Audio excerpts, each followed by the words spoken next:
کہ پوری دنیا کی مثال یہی ہے. اب چونکہ دنیا میں دو چیزوں کو بہت زیادہ فوکس کیا جاتا تھا خاص طور پر اس دور میں، آج ان میں ایک چیز کو فوکس کیا جاتا ہے دوسری کو نہیں، لیکن اس زمانے میں لوگ فطرت پہ تھے، لہذا دو چیزوں کو دنیا سمجھتے تھے، ایک دولت اور ایک اولاد کی کثرت، جن میں خاص طور پر بیٹوں پہ بڑا فخر کیا جاتا تھا. یہ تو فیملی پلاننگ والوں نے انسان کی فطرت ہی مسخ کر دی ہے، تو اب وہ اولاد کی کثرت پہ فخر کے بجائے لوگ شرمندگی محسوس کرتے ہیں. یہ ایسے ہی ہے جیسے عورت کو چھوڑ کے لوگ مردوں کی طرف مائل ہو رہے ہیں، عورتیں مردوں کو چھوڑ کر عورتوں کی طرف مائل ہو رہی ہیں، جو لیسبین قسم کی اور یہ جو LGBT ٹائپ کے مرد پیدا ہو رہے ہیں. تو یہ نیچر سے بغاوت ہے نا، کہ جو جس چیز میں اٹریکشن تھی وہ اٹریکشن ختم ہو گئی. تو آج انسانیت نے نیچر سے بغاوت کر دی ہے، تو اولاد کی کثرت میں پہلے انسان فخر کرتا تھا، اس کو نعمت سمجھتا تھا، خدا کا تحفہ، بلکہ تکبر کرتے تھے لوگ کہ میری اتنی اولاد ہے، میرے اتنے بچے ہیں. اور ظاہر ہے وہ سہارا بنیں گے، ان پہ خرچ اتنا نہیں ہوگا جتنا اس کا آؤٹ پٹ ہوگا، یعنی اس کا جو رزلٹ ہوگا وہ اس میں انویسٹمنٹ اتنی نہیں ہے جتنا اس سے ارننگ ہوگی ہماری. وہ ہمارا دست و بازو بنیں گے، وہ ہماری بڑھاپے میں سہارا بنیں گے. یہ ساری چیزیں کفار بھی اس پہ فخر کرتے تھے. یہ تو فیملی پلاننگ والوں نے دماغ خراب کر کے نا اتنا جھوٹ بولا ہے کہ جو چیز انسان کے لیے سب سے زیادہ اٹریکٹیو تھی وہی ایک تانا بن چکی ہے. یعنی اولاد کی کثرت جس پہ ہمیشہ سے انسان فخر کرتا تھا، اب وہ ایک تانا بنا دی ہے فیملی پلاننگ والوں نے. تو یہ بھی فطرت سے بغاوت ہے. لیکن قرآن چونکہ اس دور میں نازل ہو رہا ہے جب لوگ اپنی فطرت پہ تھے، تو قرآن مثال وہی دے گا جو نیچر کے مطابق ہوگی. اس لیے اب قرآن دنیا کی ان دو چیزوں کی مثالیں دے رہا ہے جو دنیا میں سب سے زیادہ قابل فخر سمجھی جاتی ہیں. اس کی مثال دے کے قرآن کہتا ہے کہ المال والبنون زینت الحیات الدنیا، مال اور اولاد. یہاں جو البنون ہے نا، بعض مفسرین نے اس کا ترجمہ اولاد سے کیا ہے، تو پھر اس میں بیٹیاں بھی داخل ہیں. اس کو کہتے ہیں صنعت تغلیب. جیسے والد کے لفظ میں ہم جب تثنیہ بناتے ہیں تو والدین، کیا مطلب؟ دو والد، یعنی ماں کو بھی والد ہی کے لفظ میں داخل کر لیا. تو یہاں بھی البنون یہ گویا کہ ایک علامت ہے، اس میں بیٹیاں بھی داخل ہیں، اولاد کے معنی میں استعمال ہوا ہے. تو اس کی مثال اردو میں بہت آسان دیتا ہوں میں. ہم کسی سے پوچھتے ہیں آپ کے بچے کتنے ہیں، تو بچے میں بچیاں بھی داخل ہوتی ہیں.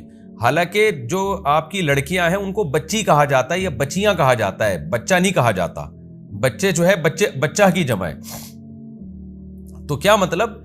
مذکر کا لفظ استعمال ہوتا ہے، مراد اس میں داخل جو مؤنث ہیں وہ بھی ہوتے ہیں. تو البنون کا مطلب کیا ہے یہاں پر؟ اولاد. اس لیے بعض مفسرین نے اس کا ترجمہ کیا ہے کہ مال اور اولاد یہ دنیاوی زندگی کی زینت ہے. اور بعض نے اس کو اپنے ظاہر پر رکھا ہے کہ نہیں جی، چونکہ دنیاوی زندگی کی زینت بیٹیاں نہیں سمجھی جاتی تھیں، اور وہ لوگ بیٹوں پہ فخر کرتے تھے کہ وہ ہمارا سہارا بنیں گے، بیٹیوں پہ وہ فخر نہیں کرتے تھے، بلکہ عرب تو بیٹی کی پیدائش پر ان کے منہ سیاہ ہو جایا کرتے تھے.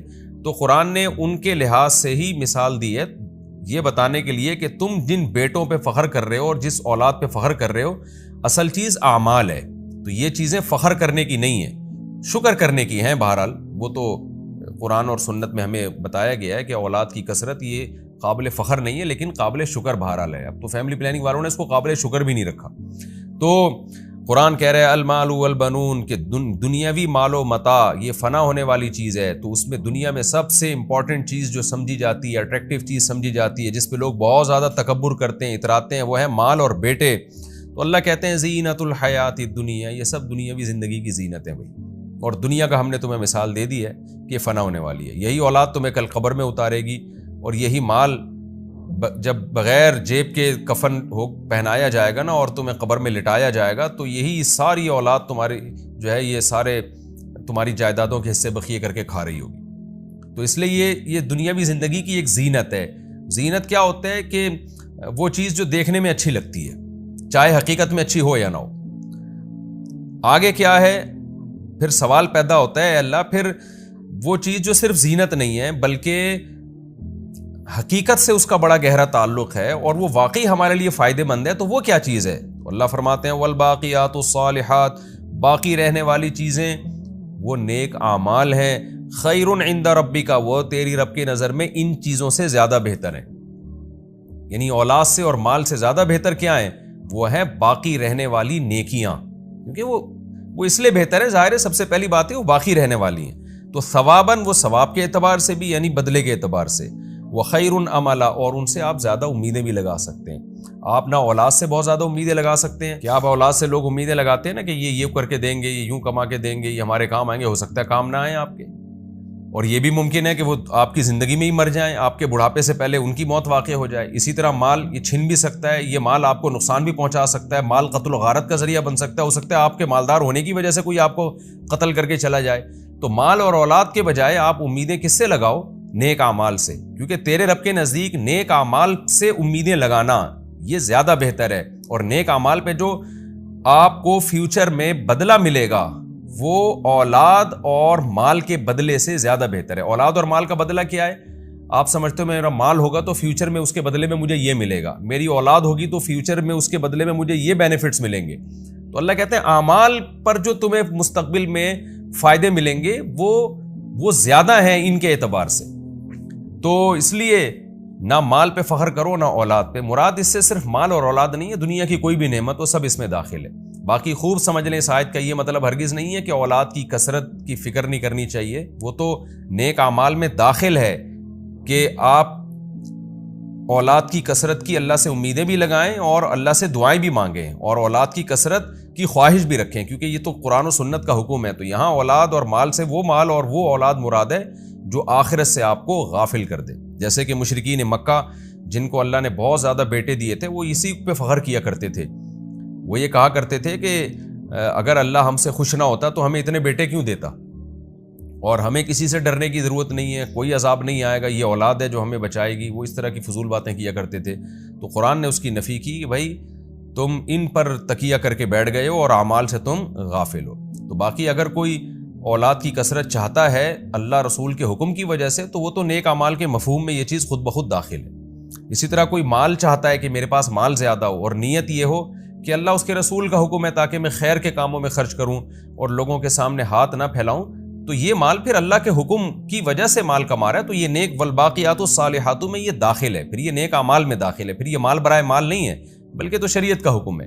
جیسے کہ رسول اللہ صلی اللہ علیہ وسلم نے فرمایا جو شخص تجارت کرتا ہے تاکہ لوگوں کے سامنے ہاتھ نہ پھیلائے، تو ایک روایت کا مفہوم ہے کہ اس طرح کا ایماندار تاجر قیامت کے دن پیغمبروں کے ساتھ ہوگا۔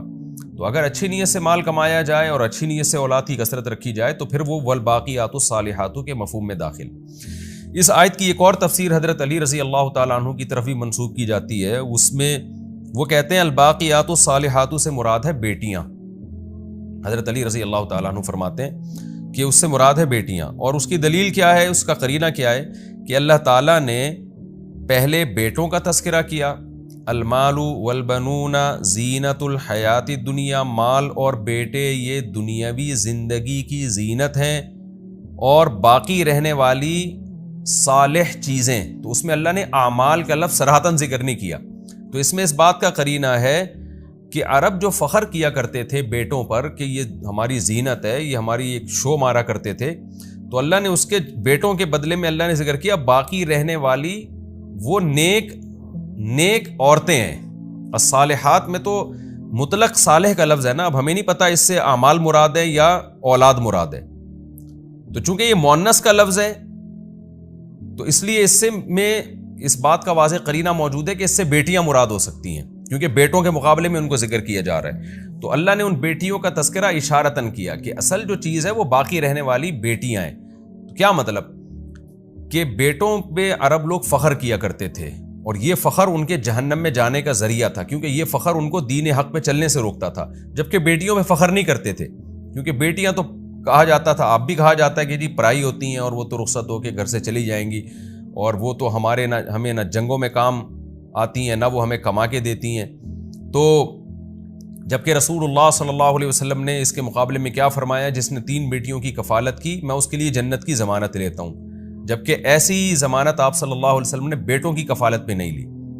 وجہ کیا ہے کہ یہ تو صرف اللہ کی مخلوق سمجھ کے آپ ان کو پال رہے ہو نا، ان سے آپ کا کوئی دنیاوی مفاد تو ہے نہیں، تو اس لیے اللہ نے فرمایا کہ جس اولاد کو تم دنیا کی زینت سمجھتے ہو وہ صرف دنیا کی حد تک ہی زینت ہے، تو اصل تو وہ بیٹیاں ہیں جو باقی رہنے والی ہیں۔ باقی کا مطلب کیا ہے، جن کے اثرات ہمیشہ باقی رہیں گے، جن کی جو رحمتیں ہیں ان کو پالنے کی وجہ سے جو تمہیں جو نیکیاں ملیں گی وہ ہمیشہ باقی رہیں گی۔ تو یہ بھی بہرحال ایک تفسیر کی گئی ہے، اور خوب سمجھ لیں جب مفسرین سے یا صحابہ تابعین سے اس قسم کی تفسیریں منقول ہوتی ہیں تو اس تفسیر کا مطلب یہ ہوتا ہے کہ الباقیات الصالحات کا ایک مصداق یہ بھی ہے.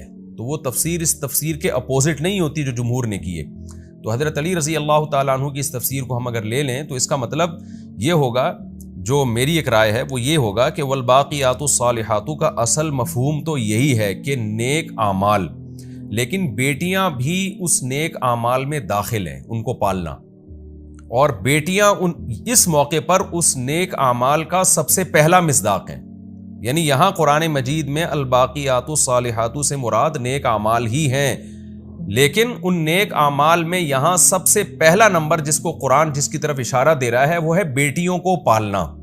تو اس طرح سے دونوں تفسیروں میں تطبیق ہو جائے گی، کیونکہ بیٹوں کے مقابلے میں ذکر کیا جا رہا ہے اور مؤنث کے صیغے اس کے لیے استعمال کیے جا رہے ہیں. یعنی قرآن یوں بھی تو کہہ سکتا تھا نا العمل الصالح، نیک عمل، تو لیکن قرآن نے الباقیات الصالحات کا تذکرہ کیا. آگے قرآن کہتا ہے، اچھا اس آیت سے علماء نے استدلال، پردے پر بھی استدلال کیا ہے کہ دیکھیں قرآن کہہ رہا ہے کہ بیٹے زینت ہیں، تو زینت ہمیشہ دکھائی جاتی ہے، جبکہ بیٹیوں کو اللہ نے زینت نہیں کہا. اس سے پتہ چلتا ہے بیٹیاں چھپانے کی چیز ہیں، پبلک کو دکھانے کی چیز نہیں ہے. یعنی جب بیٹیاں جوان ہو جاتی ہیں تو وہ چھپانے کی چیز ہیں، گھر کی چار دیواری میں یا کہیں بھی جانا ہو تو پردے کے ساتھ جائیں. تو بیٹے ہیں جو زینت کا ذریعہ بنتے ہیں، دنیاوی زینت. آخرت میں تو ظاہر ہے وہ بیٹیوں کو پالنے کے فضائل اسلام میں زیادہ ہیں، لیکن دنیاوی زینت کے اعتبار سے زینت اسی چیز کو کہا جاتا ہے نا جو نمایاں کی جاتی ہے. تو اس میں اللہ نے یہ مانا ہے کہ بیٹے دنیا کی زینت ہیں. وہ اس کا انکار تو نہیں کیا اللہ تعالیٰ نے، انکار اس بات کا کیا ہے کہ اس زینت پر فخر نہ کرو اور اللہ سے غافل رہو. تو اس سے بھی پتہ چلتا ہے کہ بیٹے تو دکھائے جائیں گے اور ان کو آپ لے کے جائیں، ہر جگہ تعارف کروائیں. بیٹیوں کو چھپایا جائے گا، وہ باپ کے گھر سے رخصت ہو کے شوہر کے گھر میں جائیں گی. وَيَوْمَ نُسَيِّرُ الْجِبَالَ وَتَرَى الْأَرْضَ بَارِزَةً. اب چونکہ قرآن بار بار اس دنیا کا دار فانی ہونا بیان کر رہا ہے کہ دنیا فنا ہونے والی ہے، ختم ہونے والی ہے، تو اب دنیا کیسے ختم ہوگی، کھیتیاں کیسے ختم ہوتی ہیں، اس کی تو اللہ نے مثال دے دی. اب اللہ بتا رہا ہے کہ یہ دنیا بھی ایک کھیتی کی طرح ہے، تم پر بھی موت واقع ہوتی ہے، اس دنیا پہ بھی موت واقع ہوگی. تو اب اس دنیا پہ کیسے موت واقع ہوگی، قرآن اس کا تذکرہ کرتا ہے. وَيَوْمَ نُسَيِّرُ الْجِبَالَ، جس دن ہم پہاڑوں کو اپنی جگہ سے ہلا دیں گے. وَتَرَى الْأَرْضَ بَارِزَةً، اور تم دیکھو گے زمین کو چٹیل میدان، کیونکہ پہاڑوں کا ہلنا یہ بہت مشکل ہوتا ہے. تو اللہ نے بڑی مثال دی ہے تاکہ چھوٹی چیزوں کا ہلنا تمہاری سمجھ میں آ جائے کہ جب بڑے بڑے پہاڑ K2 اور ماؤنٹ ایوریسٹ جیسے پہاڑ اپنی جگہ پہ نہیں رہیں گے تو پھر کیا چیز اپنی جگہ پہ رہے گی. اللہ اس کو ختم کر دے گا اور زمین ایک چٹیل میدان بن جائے گی. پھر اس کے بعد دوبارہ جو سور پھونکا جائے گا پھر کیا ہوگا، وَحَشَرْنَاهُمْ، ہم ان لوگوں کو جمع کریں گے، فَلَمْ نُغَادِرْ مِنْهُمْ أَحَدًا، اور ان میں سے کسی ایک کو بھی ہم نہیں چھوڑیں گے. کوئی ایک آدم سے لے کے قیامت تک آنے والا آخری انسان میں کوئی ایک ایسا نہیں ہوگا جو میدان حشر میں جمع نہ ہو. اس کے بعد کیا ہوگا، وَعُرِضُوا عَلَىٰ رَبِّكَ صَفًّا، اور اے مخاطب تیرے رب کے سامنے سب پیش کر دیے جائیں گے صف بنا کے. وہ صفیں کس ترتیب سے ہوں گی اللہ ہی اس کی تفصیل جانتا ہے. پھر اللہ خطاب کر کے کہیں گے لَقَدْ جِئْتُمُونَا كَمَا خَلَقْنَاكُمْ أَوَّلَ مَرَّةٍ، دیکھو جیسے ہم نے پہلی مرتبہ تمہیں پیدا کیا تھا وہ بھی ہماری قدرت تھی، اسی طرح آج تم ہمارے سامنے دوبارہ آ گئے، ہم تمہیں دوبارہ اپنے سامنے لے آئے. تو یہ بار بار جو ایتھیس اور ملحدین کے فضول باتیں کرتے ہیں نا، اس طرح سے انسان یوں کر کے وجود میں آیا ہے، تو اس کی نفی ہو رہی کہ پہلی دفعہ بھی ہماری قدرت تھی. یہ تو تم نے دیکھ لیا منی سے انسان بنتا ہوا تو تم نے کہا یوں بنا ہے، نہ دیکھا ہوتا تو تم لاکھوں کروڑوں سال تک فلسفے ہی پیش کرتے رہتے کہ یہ پہلی دفعہ بنا کیسے ہے. کوئی بھی نہیں مانتا کہ یہ منی کے قطرے سے 9 مہینے میں بن کے ماں کے پیٹ سے باہر آ گیا، کوئی بھی نہیں مانتا یہ. اور پتہ نہیں کیا کیا تھیوریاں پیش کی جاتی اور اس پہ کیا کیا فضول دلائل گڑے جاتے. تو اللہ کہتے ہیں ہم نے پانی کے قطرے سے تمہیں ماں کے پیٹ میں 9 مہینے میں بنا کے نکال دیا، اور پہلی دفعہ بھی بہت عجیب طریقے سے تمہیں پیدا کیا تھا، کسی کو مرد کسی کو عورت بنایا، پھر ان کے ملاپ سے پھر نئی نسل تیار کی، پھر ان کے ملاپ سے، یا پتہ نہیں صدیوں سے یہ عمل ہوتا چلا آ رہا ہے. تو جیسے پہلی مرتبہ ہم نے تمہیں بنا دیا، دوبارہ ہم نے قبروں سے لا کے اپنے سامنے کھڑا کر دیا ہے. بل زعمتم، لیکن تم کیا سمجھتے رہے، لن نجعل لکم موعدا، کہ ہم تمہارے لیے کوئی وعدے کا وقت رکھیں گے ہی نہیں جس میں ہم نے تمہیں دوبارہ جمع کرنا ہو. تم یہی فضول باتوں میں لگے رہے کہ یہ کیسے پاسبل ہے، یہ تو ہو نہیں سکتا. ووضع الکتاب، اللہ کہیں گے کہ ہم تمہیں جمع کر کے بتائیں گے دیکھو آ گئے نا تم. اس کے بعد کیا ہوگا، ووضع الکتاب، اعمال نامے رکھے جائیں گے لوگوں کے سامنے لا کے. فتر المجرمین، اے مخاطب تو مجرموں کو دیکھے گا مشفقین مما فیہ، اس کتاب میں جو کچھ لکھا ہوا ہوگا اس کی وجہ سے وہ ڈر رہے ہوں گے، اس کتاب میں ان کی ساری بدعمالیاں ہوں گی جس کو دیکھ کر وہ گھبرانا اور پریشان ہونا شروع کر دیں گے۔ وَيَقُولُونَ، اور اتنا پریشان ہوں گے کہ کہیں گے یا ویلتنا، ہائے ہماری بدبختی، ما لہذا الکتاب، اس کتاب کو کیا ہو گیا ہے، یہ کیسی کتاب ہے، لا یغادر صغیرۃ ولا کبیرۃ الا احصاها، کہ کوئی زندگی کا چھوٹا یا بڑا پہلو ایسا نہیں ہے، عمل ایسا نہیں ہے مگر یہ کہ اس کتاب نے اس کو محفوظ نہ کر لیا ہو۔ یعنی ایسا رزلٹ تو ہم نے آج تک کبھی نہیں دیکھا، کوئی ایک معمولی سا ذرہ بھی اس کتاب نے نہیں چھوڑا۔ حدیث میں آتا ہے، قرآن میں آتا ہے نا، یعلم خائنۃ الاعین، اللہ آنکھوں کی خیانت کو بھی جانتا ہے، ذرا سی آپ کی نظر ادھر ادھر ہوتی ہے نا غلط، اس کو بھی اللہ جانتا ہے۔ تو ایک ایک چیز لکھی جا رہی ہے اس میں، اور قرآن کہتا ہے واقعی ایسا ہی ہوگا، وَوَجَدُوا مَا عَمِلُوا حَاضِرًا، جو کچھ انہوں نے عمل کیا ہوگا نا اس کو اپنے سامنے موجود پائیں گے۔ وَلَا يَظْلِمُ رَبُّكَ أَحَدًا، اور اے مخاطب تیرا رب کسی پہ ظلم نہیں کرے گا۔ کیا مطلب؟ ایسا نہیں ہوگا کہ کوئی بدعملی کی نہ ہو اور تیرے رب نے اس اعمال نامے میں زبردستی لکھ دی ہو، اور ایسا بھی نہیں کرے گا کہ کوئی بدعملی کی نہیں ہو اور اللہ اس کی سزا دینا شروع کر دے۔ تو اس لیے جو کچھ ہوگا حقیقت پر مبنی ہوگا، تبھی ان کی چیخیں نکلیں گی۔ جب ہم رزلٹ دیکھتے ہیں نا، اور ہم دیکھتے ہیں کہ جو کام ہم نے نہیں کیا یا پیپر ہم نے اچھا دیا تھا نمبر ہمارے کم آئے ہیں، تو ہم ایک دم ٹینشن میں نہیں جاتے، بلکہ ہم کہتے ہیں یار یہ رزلٹ ہی غلط ہے، میں اس کو چیلنج کروں گا۔ تھوڑی سی پریشانی تو ہوتی ہے، لیکن ایک امید بھی ہوتی ہے کہ بھائی میں نے تو پیپر اچھا دیا تھا، یہ اتنے تھوڑے نمبر کیوں آئے ہیں، اس کا مطلب یہ پیپر چینج ہوا ہے یا جو چیک کرنے والا ہے اس سے غلطی ہوئی ہے، تو میں جو ہے اس کیس کروں گا اس پہ۔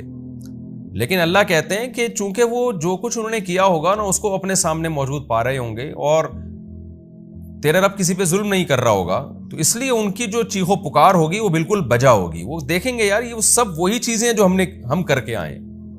تو اس لیے اللہ تعالیٰ فرماتے ہیں تیرا رب کسی پہ ظلم نہیں کرے گا۔ یہ ہمارا رکوع الحمدللہ کمپلیٹ ہو گیا، اور اس رکوع کا مختصر سا رکوع تھا، اس کا خلاصہ یہی ہے کہ اللہ نے بتا دیا بھائی یہ دنیا دار فانی ہے، لہلہاتی فصلوں سے عبرت حاصل کرو، یہ ہمیشہ نہیں لہلہاتی ہیں۔ تو یہ لہلہاتی دنیا، یہ سائنسی ترقیاں، یہ چاند اور مریخ پہ پہنچنے کی باتیں، یہ بھی اسی کھیتی کی طرح ہے کہ جو ابھی اس درخت کی طرح جو نشو و نما پا رہا ہے۔ تو آپ اس دنیا کی اس ترقی کو تو دیکھ رہے ہو، یہ نہیں دیکھ رہے کہ ہر ترقی کے بعد ایک زوال بھی ہے، تو رزلٹ اس کا یہی ہے۔ لہذا ترقی سے اللہ نہیں روک رہے، اس دنیا سے دل لگانے سے روک رہے ہیں۔ اور پھر اللہ نے دنیا میں ان دو چیزوں کی مثال دی ہے جو دو چیزیں بہت زیادہ اٹریکٹیو سمجھی جاتی ہیں، ایک مال اور ایک اولاد۔ تو اللہ کہتے ہیں یہ مال اور اولاد بھی فانی ہے، تو نیک اعمال کو فوکس کرو، یعنی کچھ بھی کرنا ہے تو اللہ کو راضی کرنے کے لیے کرو، اس کا ثواب بھی یقینی ہے، اور اس پہ جو امیدیں لگاؤ گے تم، ان امیدوں کے مطابق تمہارے ساتھ معاملہ بھی ہوگا، جبکہ دنیا سے جب امیدیں لگاؤ گے تو تمہیں خاک بھی مل سکتی ہے اس میں۔ اور پھر اللہ نے قیامت کی ہولناکیوں کو بیان کیا، اور پھر انصاف کو بیان کیا کہ کیسے اللہ تعالیٰ مجرمین کے سامنے اعمال نامے لا کے رکھ دے گا۔ تو یہ اس کا حاصل یہی ہے کہ یہ جو بار بار کہا جاتا ہے کہ کوئی دوبارہ زندگی نہیں ہے، کوئی حساب و کتاب نہیں ہے، اللہ کہتا ہے زندگی بھی ہے دوبارہ، حساب و کتاب بھی ہے، اور ایسا حساب و کتاب ہے کہ تمہاری چیخیں نکل جائیں گی۔ اللہ تعالیٰ ہم سب کو اس حساب و کتاب کے دن کے آنے سے پہلے اس کی تیاری کی توفیق عطا فرمائے، اور اگر ہم سے کوئی غلطی ہو جاتی ہے تو جلد سے جلد اللہ ہمیں توبہ کرنے والا بنا دے، کیونکہ ابھی توبہ کا دروازہ کھلا ہے، اس دن توبہ کا دروازہ بند ہوگا۔